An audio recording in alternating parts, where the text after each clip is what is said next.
It's critically important that every farmer makes an application under the Single Farm Payment Scheme every year. It is the most important piece of paperwork you'll complete in the year, and a major effort should be made to get all the details on it correct.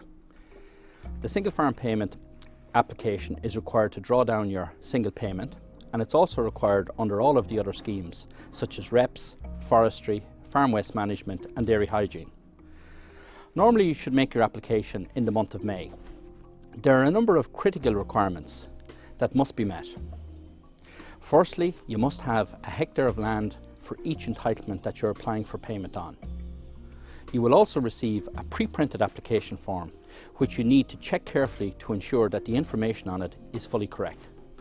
You need to make any amendments to this form, such as adding or deleting land parcels as appropriate. You have to declare all of your land that you are farming each year. You also need to make deductions for farm buildings, yards, roadways or any other non-productive areas.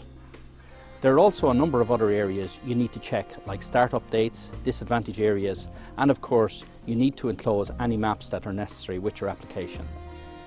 In certain circumstances you can consolidate your entitlements on fewer hectares than you applied on during the reference years.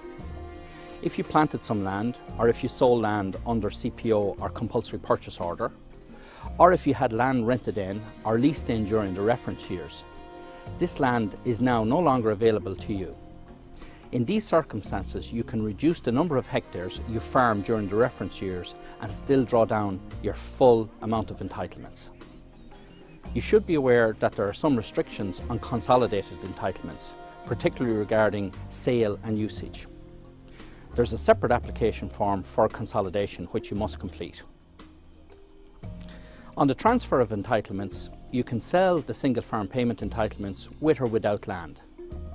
Entitlements can only be leased with land. Again, there's a special application form for transfers. You can make your single farm application by means of computer online, and this enables you to view the details of your application form, your maps and any other details on the computer at any stage. In summary, for the single farm payment, you must make an application every year. This is absolutely essential for all of the department schemes. You should check all of the details carefully to make sure that they are correct on your application. Consolidation may be beneficial to your particular circumstances, and you should get paid in the October-November period.